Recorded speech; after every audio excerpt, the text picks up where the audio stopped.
Toi, la Bordélie, toi, l'Immaculée, Marie, cœur de tendresse, le Seigneur t'a choisi. Toi, reine du ciel, toi, la préférée, Marie, tu es la mère de Jésus, fruit de l'amour. Bonjour à toi qui me laisse entrer chez toi dans ta maison par l'intermédiaire de la technologie là, à laquelle on peut profiter pour annoncer une bonne nouvelle quelque part. Hein? Et aujourd'hui, on commence une neuvaine à la visitation de Marie, à sa cousine Élisabeth. Alors, c'est le premier jour de la neuvaine. Alors, ensemble, on va parcourir dans les 9 prochains jours cette croissance. On va accompagner Marie qui va rejoindre Élisabeth et qui va vivre cette rencontre avec elle. Alors, si vous voulez, on va commencer tout de suite dans la prière. Hein? Et puis, on va se signer du signe de la croix, le signe en rappel de notre baptême. Hein? Et on va enchaîner avec une prière. On va s'y intérioriser pour vivre pleinement ce premier jour de la neuvaine. On va se laisser porter par Marie et ça va vraiment nous faire du bien. Alors allons-y ensemble, au nom du Père, du Fils et du Saint-Esprit. Amen.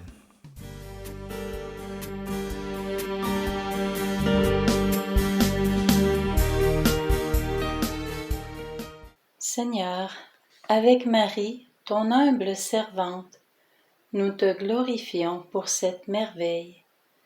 Donne-nous cette grâce de l'humilité, de la pauvreté de cœur, pour que nous sachions reconnaître la réalisation d'un si grand mystère.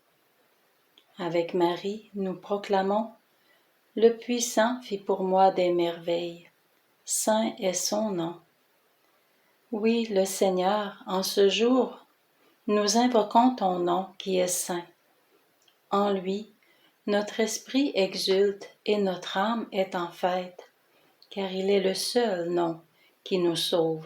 Jésus, Dieu Sauveur. Amen. Au nom du Père, du Fils et du Saint-Esprit. Voilà, premier jour de la neuvaine. On va s'arrêter sur Marie, la très humble Marie. Hein? Marie, la très humble. Et Marie qui appartenait aux âmes humbles d'Israël, hein?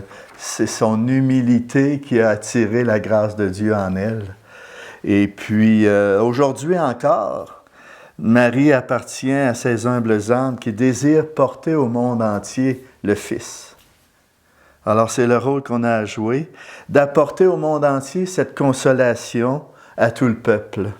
On le voit hein, dans Luc, chapitre 2, verset 25, on voit Siméon qui attendait la consolation d'Israël. Et c'est ça qui s'est exclamé lorsqu'il a saisi la rencontre avec Marie qui amenait Jésus pour la purification. Alors, c'est ce qui est cité dans Luc chapitre 2. Et nous, on va s'arrêter à Marie dans toute son humilité ce matin, qu'elle nous apporte au peuple la consolation. Et c'est toi, Marie, qui as apporté à Élisabeth cette consolation tant attendue. Alors, est-ce que nous-mêmes, nous attendons cette consolation? Hein? Cette rencontre de Marie avec Élisabeth, imaginez-vous, c'est une merveilleuse rencontre au seuil de la nouvelle alliance. Hein? Entre deux femmes liées par la parenté, toutes deux portent un fils et toutes deux bénies de Dieu. Alors, dans cette rencontre, Marie a la confirmation que la révélation qui a été faite est comprise par sa cousine. Alors, imaginez-vous, là, dans son humilité, Marie devait peut-être se dire à elle-même, « Pourquoi moi? » Imaginez, là, c'est une si grande révélation à une si petite âme. Alors, elle devait se dire, « Pourquoi moi? » Alors, en allant rencontrer Élisabeth, elle a une confirmation de cette révélation. Élisabeth, sa cousine, est la première à témoigner de la présence de Dieu dans notre monde. C'est très beau. Alors, toutes les deux, ils témoignent dans leur chair que rien n'est impossible à Dieu. Alors, qu'en est-il pour nous dans ce beau mystère-là? Hein? Alors, on peut écouter le pape François, je vais le citer textuellement. Qu'est-ce que ça peut représenter pour nous, cet élan de Marie qui va à la rencontre d'Élisabeth? François nous dit, le pape François, « Ce mystère nous montre comment Marie affronte le chemin de sa vie avec beaucoup de réalisme, d'humanité, de sens du concret. » 3 mots résument le comportement de Marie. 3 mots importants qu'on doit faire nôtres. L'écoute, la décision, puis l'action. Alors, ce sont des mots qui indiquent une route pour nous aussi, devant ce que le Seigneur nous demande dans notre vie, dans notre quotidien. Alors, Marie apporte un trésor en elle. Et elle s'empresse d'aller partager sa joie à Élisabeth. Aller partager ce trésor. Marie, qui est la première missionnaire, elle nous enseigne aujourd'hui la mission.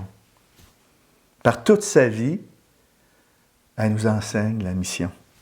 Nous sommes invités donc à sortir de notre confort, à sortir de nos sécurités, à sortir de nos pantoufles en quelque sorte, pour aller, comme Marie, partager notre joie de posséder ce trésor-là. C'est le message de Marie, hein?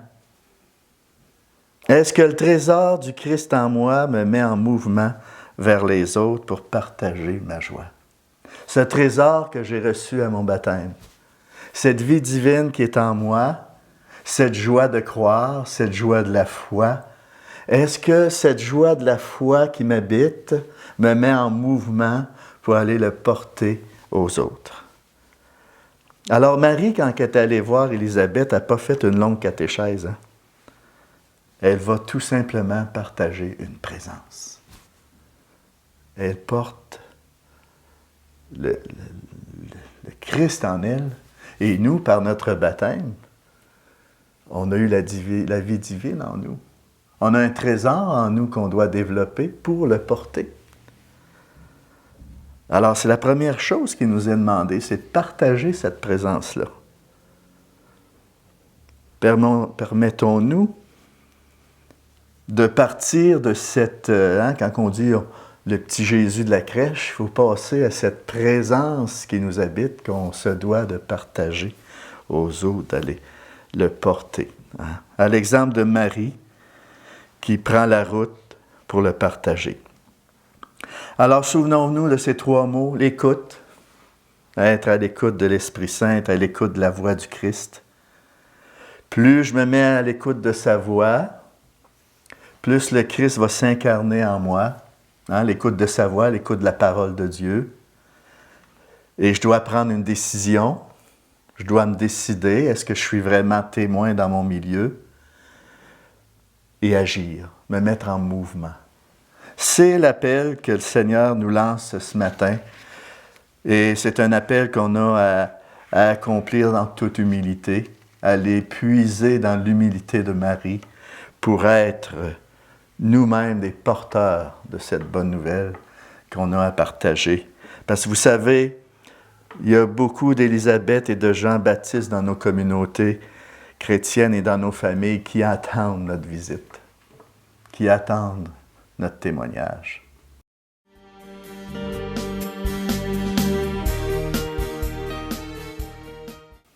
Sainte Marie, quand remplie d'une sainte joie, tu as traversé en hâte les montagnes de Judée pour rejoindre ta cousine Élisabeth. Tu devins l'image de l'Église à venir qui, dans son sein, porte l'espérance du monde à travers les monts de l'histoire. Sainte Marie, Mère de Dieu, notre Mère, enseigne-nous à croire, à espérer et à aimer comme toi et avec toi. Indique-nous le chemin vers Dieu, étoile de la mer. Brille sur nous et conduis-nous sur notre route. Amen. Et sur ce, je vous bénis, au nom du Père, du Fils et du Saint-Esprit. Amen. Je vous souhaite une heureuse neuvaine avec Marie, l'humble Marie. À la prochaine.